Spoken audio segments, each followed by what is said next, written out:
Hi folks, welcome to Crisco's Corner. Unfiltered commentary. And not your truth, the real truth. Please like, share, and subscribe. And as always, thank you for your support.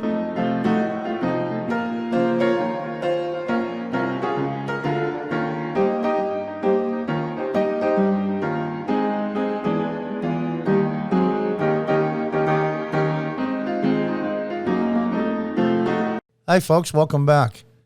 Today we're going to cover 3 stories. I'm going to try to use this podcast format. Let me know how you like it. First story is from the New York Post. And they're all going to be related. They're going to be crime related. And how inept / effed up the Democrats' policies are, and still are, actually getting worse. Former California Senator Barbara Boxer assaulted and robbed in Oakland. Former California Senator Barbara Boxer was assaulted and robbed while walking in Oakland on Monday afternoon. The ex-congresswoman, I love that, ex-congresswoman in the paragraph above says senator. Oh, man, come on, New York Post, you're better than this. The ex-congresswoman, 80, who retired in 2017, said she was attacked by an assailant in the city's Jack London Square neighborhood. Well, he pushed me very hard, Boxer later told Oakland's KPIX. It's hard for me to describe what happened because it was so fast. But when I started to move away from him, he came behind me, pushed me hard, and then I could feel it was like he grabbed my phone in front. It's just hard to put all that together. Oh, God, what a traumatic experience. You know, in all fairness, I'm not trying to be mean here. She's 80 years old. Barbara Boxer, I think, is one of the worst Democrats that ever was a senator in California, frankly. But I don't wish her any harm. She's an elderly woman. Whether she has money or not is immaterial. And she was assaulted. I hope she's okay. I really do, honestly. All BS aside. I don't see anybody get hurt, no matter what their political affiliation, by pieces of crap, frankly. Without identifying Boxer, Oakland police confirmed a robbery occurred in the neighborhood in 300 block of 3rd Street. Yeah, not confirmed. The suspect punched the former lawmaker in the back and stole her phone before fleeing in a waiting car. She is thankful she was not seriously injured. There's not been any arrests. Boxer described the thief as a kid. I said, "Why would you do this to a grandma?" I was yelling at the kid who was running with my phone. "Because he's a criminal, you idiot." I said, "I want to call my grandkids. Why are you doing this?" "Oh, I'm sure she can afford another phone." I could care less. He got in the car. He could care less. He got in the car. But I hope he has some guilt. Yeah. Okay. Yeah, really? You think so? This is ridiculous. Absolutely out of control. These people are so self-unaware that it's crazy. Absolutely crazy that their policies and practices for the last half century, at least, especially in the major cities, has caused this huge problem. That these mandatory lockdowns, these draconian lockdowns, have affected the people. Now, criminals are going to be criminals whether there's a pandemic or not. Hope he feels some guilt. He feels no more guilt than if he stepped on an ant. Let's go to the Washington Post, one of my favorite rags. Democrats pushed hard last year to rein in police. A rise in homicides is promoting a shift. A year ago, a majority of the Minneapolis City Council pledged to disband the police department. At protests around the country, left-wing activists chanted defund the police. In New York City, an insurgent liberal who embraced that slogan ousted a longtime Democratic congressman. But now President Biden is inviting local governments to use federal money to fund police departments and hire more officers. Yeah, there you go. We'll just print up some money, give it to these Democrat cities because their policies are just horrific, and then that will solve the problem. Just throw money at it. Well, money, by the way, we don't have. They're just printing it. It's fiat currency, I believe it's called. The Democratic mayor of Minneapolis wants to replenish his city's police force. You jerk. You got rid of all those cops. And not only did you get rid of cops through defunding mechanisms, You also, the good cops that were there, they're not putting up with his BS anymore, said, I'm out of here. So now all the replacement cops are going to be cops that will do your bidding, i.e. lock up hairdressers for opening up their stores, or a gym owner, or a poor guy that has a simple sub shop. He gets all kinds of police that come into his place, put him under arrest for opening. You're going to get those cops left and then a whole bunch of new ones. So you're going to get cops that will do anybody's bidding in government. And then you have a bunch of rookies with no experience. It's not their fault. They're just not experienced. That, folks, is a formula for disaster. You think there was unwarranted shootings? Now it's going to double. It's almost like they want it. And a former policeman running on a law and order platform is leading as votes counted in a Democratic primary in New York. Now, I believe his name is Eric Adams. And actually, I was kind of positive on Eric Adams. So what was the first thing he did when he saw he won the Democratic primary, which we all know for all intents and purposes is the same as winning the general election in New York because the Republican never has a chance? He went to the White House and kissed Joe Biden's ring and other things on his anatomy. And then came out with a press conference and touted the same woke BS after he won. You know, I had some respect for the guy. I really did. I believe he was a borough president. Plus, I believe he was the chief of police, if not damn close, and he was a cop for a very long time. He's a no-nonsense guy. And then to turn around and kiss their behinds right after he wins, I'm incredibly disappointed. 13 months after the political killing, or excuse me, jeez, what a Freudian slip that was. 13 months after the police killing of George Floyd sparked an impassioned movement in the Democrat Party to rein in police. Surge in homicides has prompted a shift in the opposite direction. Democrats are scrambling to make new investments in policing to seek to project toughness on crime as they continue pushing for police reforms and alternative means of deterring crime. How did Giuliani do it in New York? How did he do it? How did he do it? He went after criminals. He went after the broken window policy, I believe it's called. When you let little things go, the big things come after. And he cleaned up Times Square, and all the ultra progressive leftists in New York begrudgingly ate crow and said, you know what? Giuliani was right. Times Square used to be a nightmare. Look at it now. It's one of the tourist attractions of the world, in the United States, bringing in billions in revenue and just cleaning up things in general. Subway platforms.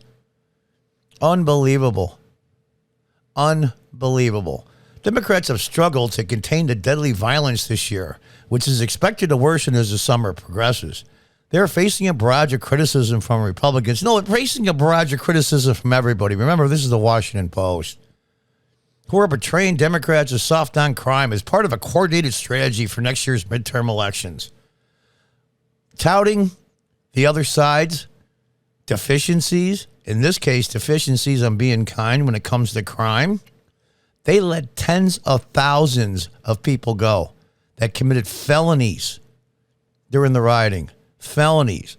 Yet, we get a 60-year-old woman that walks through a door of a Capitol after being invited by a Capitol police officer is facing multi-years in jail. We have a DEA agent, current DEA agent, that was fired and charged by the feds. He wasn't even in the Capitol building. He was standing outside it, and they got some cockamamie charge about standing or leaning on a monument as a 15-year sentence at maximum. But how about all the people that committed crimes all year? You got nothing. Absolutely zero. In fact, you got this.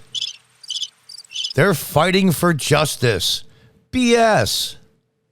They should be in jail. They committed felonies. What about all those individuals that tried to firebomb the federal building? I believe it was in either Seattle or Portland. Doesn't matter. It was a federal building, federal property. They tried to burn it down with people in it, to burn them alive. And you know what they got? They got this. Yeah, it's insane. But I digress. These trends have alarmed Democrats at all levels. Oh, I'm sure it has. You know what's alarmed them about? It's alarmed them about, oh my God, we're going to get crushed in the midterms. All the things we needed to do last year to win the White House, I can't go into detail because this is going up on YouTube as well, and I don't want to pull down. We did all those things we needed to do to win, and now it's backfiring on us. I wonder why. Biden recently delivered his first major speech on fighting crime to voters who are rallying behind crime-focused candidates in early primaries. Of course they are. Of course they are. I've seen surveys in the major cities, Chicago, New York, LA, that black and Hispanic people, according to these surveys, over 80% want to at least keep the cops they have, and 2/3 of those want to increase the cops in their neighborhoods because in violent crime areas, police officers stop crime. What a concept. And all these progressive morons say, well, you know what? We don't get this looks like we're being overrun by a military force and these police in our neighborhoods. And yet the white suburbs and the nice white neighborhoods, they're not like this. They're not under siege from police. You idiots. They're not just randomly picking up people on the street. House members who are bluntly warning liberal colleagues to tone down the attacks on law enforcement. Defund the police is a phrase I wish I had never uttered, said Sherry Bustos, Democrat of Illinois, ran the Democrat Congressional Campaign Committee when the Republicans picked up 13 House seats. Yeah, you idiot. You're lucky you didn't lose more. I live in New York 22, which is upstate New York, not New York City. Deep blue state. Claudia Tenney is my Congress member, my representative. And she does a great job. I love her. But it took almost 4 months. 4 months to establish who won. It's ridiculous what these Democrats did. Now, all of a sudden, they're trying to say, well, you know, maybe we shouldn't say defund the police. Let's see. A post-election analysis from House Democrats concluded that defund the police slogan embraced by Black Lives Matter protesters gave Republicans an effective weapon in the last election, even though most Democrats, including Biden, consistently rejected the message. Because it wasn't on all media, and it wasn't on social media, but the protest videos that did get out, mostly from Fox and private news organizations, they're coming up all over the place. Little guys like me with just some software and a microphone. You get some footage, you can be a news channel too. Saw defund the police, defund the police, defund the police, defund the police, defund the police. And Biden, even the Democrats, and that's the problem, even the Democrats who didn't agree with all this progressive leftist crap kept their heads down and kept quiet, which makes them just as guilty because they didn't want to be targeted by these progressives and lose in a primary next election cycle. All of a sudden now, well, we shouldn't have said that, or we should have went along with it. No, you went along with it because you thought it'd get your brownie points and votes. Now that it might cost you votes, you're all up. All the alarm bells are going off. Oh, the Republicans are coming, and the Republicans are coming like it's, Paul Revere announcing the British are coming, idiots. Depicting angry protesters and blaring sirens, they seek to tie rising crime to police overhaul efforts. Republicans are continuing to produce ads featuring that slogan. Of course they are. The shortcomings of the opposition party. And here's the weird part. Republican candidates, when they produce these ads, don't have to embellish anything. In fact, they're holding back. And I wish the old school Republicans that say, well, we're beneath that kind of political bickering. I wish they would get their crap together. Stop bringing a knife to a gunfight. Liberals and activists respond that the jump in violent crime is caused not by holding police accountable, but the widespread availability of guns. And there you have it. Few jurisdictions have actually overhauled their police departments, they say, and there is no evidence that crime is higher in those that have. And embracing police is hardly a path to democratic success, they argue. It's amazing to me. It's absolutely astounding to me. People have such short attention spans. Republicans have used the crime issue against Democrats since at least Richard Nixon's 1968 Law and Order campaign. Yeah, I was 12 years old. I remember as a boy. And it worked brilliantly. Why? Not because it was a narrative that they put forward, because it was true. Because it was true. One question is whether, with voters are attuned to issues of race and police misconduct, the actions will be less effective this time. Oh, so it's not about telling the truth. It's what gets the most votes, whether it's true or not. You know, I'm not even going to read the rest of this article because we got another one to cover here. Unbelievable. Many Democrats are now feeling a growing urgency to rebuke the Republican attacks, especially on the battleground states and districts. Duh. In the House, the path to power runs through suburban areas where Democrats dominated during Trump's presidency. No comment. Voters in those districts are getting flooded with grisly news reports of violent crime in adjacent cities. No, what they're getting is people calling up on the phone and going, what the F is going on? Unbelievable. Oh, gosh.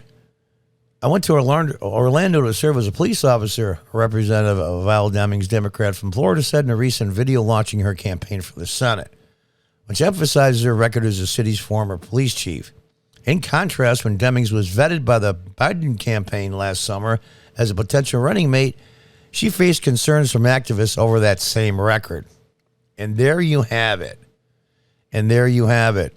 The progressive morons in the Democrat Party now run it. And it's quite a long article. And I'll leave the last part of this.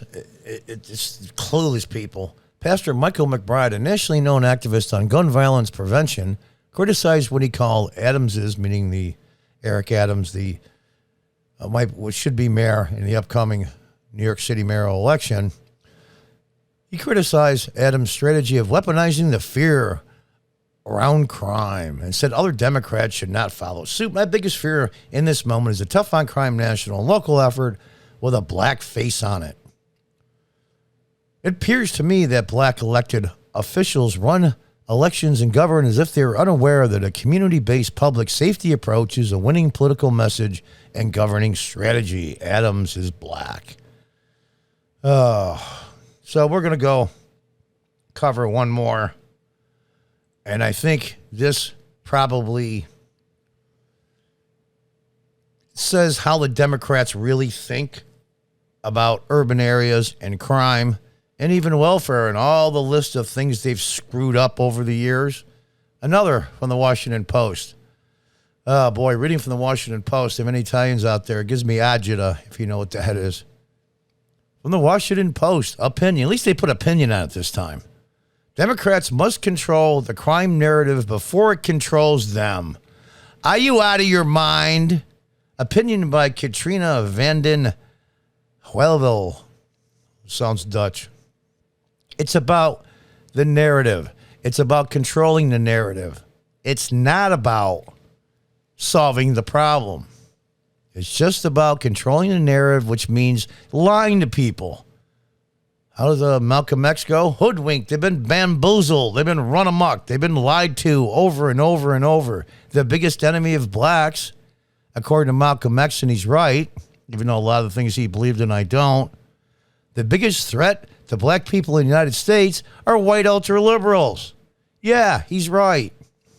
There's no denying it. Homicides and gun violence are spiking across America. FBI data estimates 25% increase in homicides from 2019 to 20, with preliminary 2021 data showing further increases. And there are some increasingly audible whispers among some liberal strategists could cost Democrat elections in 2022 and beyond. But that's far from inevitable as long as Democrats don't rely on outdated tactics. Outdated tactics. Well, let's see. Instead, parties can stake out a bold, empathetic vision for criminal justice, taking control of the crime narrative before that narrative takes control of them. And there you have it. There, in one paragraph, is the entire Democrat Party, especially the progressives, when it comes to social issues, in this case, crime. Let me read that again. But that's far from inevitable as long as Democrats don't rely on outdated tactics. Instead, party can take out a bold, empathetic vision for criminal justice. We don't have to do anything. Just make people think that it's all going to be rainbows and unicorns with our policies. Taking control of the crime narrative before the narrative takes control of them. And there you have it. It's called BS. According to Washington Post ABC News poll, the majority of Americans, Democrats and Republicans, view crime as a serious problem. Roughly 1/3 of respondents deemed it extremely serious, the highest percent in 20 years. Unfortunately, Democrats have historically responded to rising crimes in two ways. The first is posturing as tough, but not quite as tough as crime as Republicans. This is sometimes a successful strategy with Eric Adams' victory in the New York City primary, but it can result in dangerous policy. The second is more problematic.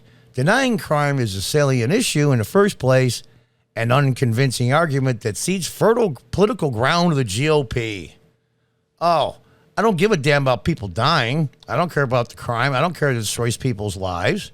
Just like they didn't care about the riots that burned out minority businesses and destroyed huge sections of urban areas, ruined tens of thousands of people's lives, killed almost 20 times as many people as any police officer has to an unarmed civilian. That didn't count because it's the narrative. It's the narrative. Both approaches also pose potential harm to black and brown communities and people whom crime and criminal justice policy disproportionately affects. That's what most of the criminals are. We can talk about why the crime is so high in low-income areas, minority areas. That's a whole different issue entirely. And Republicans have been trying to get to the root of the problem for a long time, but progressives and Democrats have stopped them. Democrats need a new path, according to this opinion. When they let the Republicans define what it means to be tough on crime, at least progressive proposals vulnerable to dismissal, as evidenced by the bipartisan backlash to defund the police. Unbelievable. The threat that public alarm over crime will trigger a punitive turn in policy is real, New York Magazine's Eric Levitz warns. But the best way for the left to counter that threat is not to downplay concerns about rising crime rates, but rather to insist that such violence only underscores the necessity of progressive reform. And there it is. It's not our fault. It's somebody else's fault. Everybody's guilty, so nobody's to blame. Unbelievable. Unbelievable. Then you talk about Biden a little bit. I'm not even going to go into it. I guess the point I'm trying to make is to end this up is this is what the Democrats are all about. This is what the Democrats have always been all about. Yes, I know about political campaigns, not, of course, at the congressional or presidential level. I was a Democrat city council member in upstate New York in the early 2000s, 2000 to 2007. Council president in 2006. I left the party in 2013. I understand at a local level what that is. It's a narrative. But I never went along with that in all my campaigns. I always told the truth. To my detriment, I might add. Because after I turned Republican, a few years later, I tried to run twice. And I had two very young people, not even from this city, win. Because of the progressives that just basically take over the Democratic Party here. And plus, it's in a district where the vast majority are either low income or minority. It's a shame. And all they did was do the same thing these guys are saying, control the narrative. It's like, remember the adults in Charlie Brown? Wah, wah, wah, wah, wah, wah, wah, wah, wah, wah, wah, wah. Well, and these people, they suck it right up. Low information voter doesn't mean they're stupid. They're just low information. They believe what they want to believe. And things get worse and worse and worse. And now it's somebody else's fault again. So let's just twist the narrative to say, hey, we're going to show you all the wonderful things that can happen if you vote for us. It's like Charlie Brown in the football. And they're Lucy. And this is number 168 in pulling the football away. And Lucy swears up and down, this time, Charlie Brown, I won't pull the football away. I swear I'm on your side. Finally, after several minutes of convincing, Charlie Brown just runs right up and tries to kick the football, and Lucy pulls it out again, and right up in the air and on his butt and on his back he goes for the 169th time until the next election cycle, and then it's Lucy again and saying, I promise I won't pull the football this time. And why do people keep falling for it? I don't understand. I really don't. And maybe that's why controlling the narrative means control the media. The media now and the government are merged into one. That's incredibly dangerous for individuals making choices on voting. It's incredibly dangerous to the country as a whole and our republic and our Constitution. Every time that's happened, things have turned out incredibly badly. Well, we're going to have to see. It's up to the American people. And sometimes that's a good thing and sometimes it's not. But we'll see if these people, if the truth is finally with the internet and other media outlets is finally getting out. Maybe the Democrats will wake up. And in fact, I wish the Democrat Party would just burn into ashes and rebuild itself into another viable party. I think two viable parties are very, very constructive for this country, and not the way it's going now. And Republicans, wake up. It's time to fight back. And what you're fighting for is the future of this country, the future for your kids and your grandkids. And until next time, goodbye and good luck.